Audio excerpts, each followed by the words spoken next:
Bandiagara, 7 casques bleus tués dans l'explosion d'une mine. Le secrétaire général de l'ONU, Antonio Guterres, et l'envoyé de l'ONU au Mali, El Gassim-Weyne, ont vigoureusement condamné une attaque qui a causé mercredi la mort de 7 casques bleus togolais de la mission des Nations Unies, la MINUSMA, dans le centre du pays.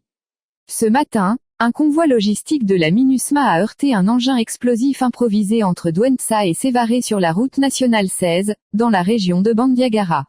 7 casques bleus ont été tués et 3 autres grièvement blessés, a annoncé la mission dans un communiqué de presse. Le secrétaire général condamne fermement cette attaque odieuse. Nous présentons nos sincères condoléances aux familles des victimes, ainsi qu'au gouvernement et au peuple togolais.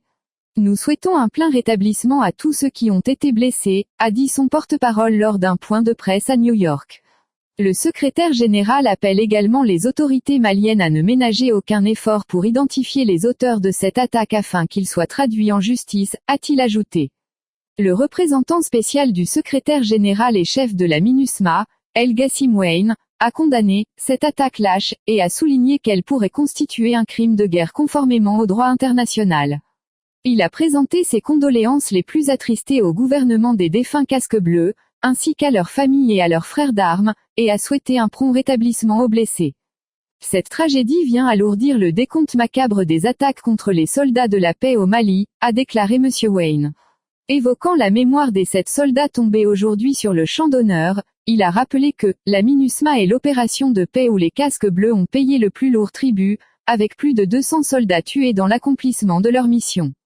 Des dizaines d'attaques contre le personnel de la MINUSMA.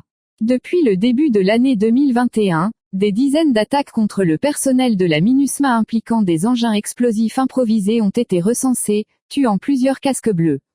Selon le chef de la mission onusienne, cette nouvelle attaque, tout comme les autres qui l'ont précédée, rappelle à nouveau l'impérieuse nécessité d'efforts encore plus soutenus pour stabiliser le centre du Mali. La MINUSMA avait annoncé la veille qu'un autre casque bleu avait succombé à ses blessures lundi 6 décembre à Dakar, au Sénégal.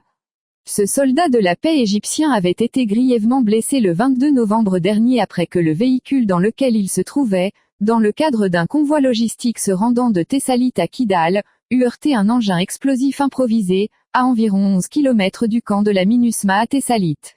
Il avait alors été évacué à Dakar avec 2 autres casques bleus pour y recevoir des soins appropriés. Source, Le Républicain.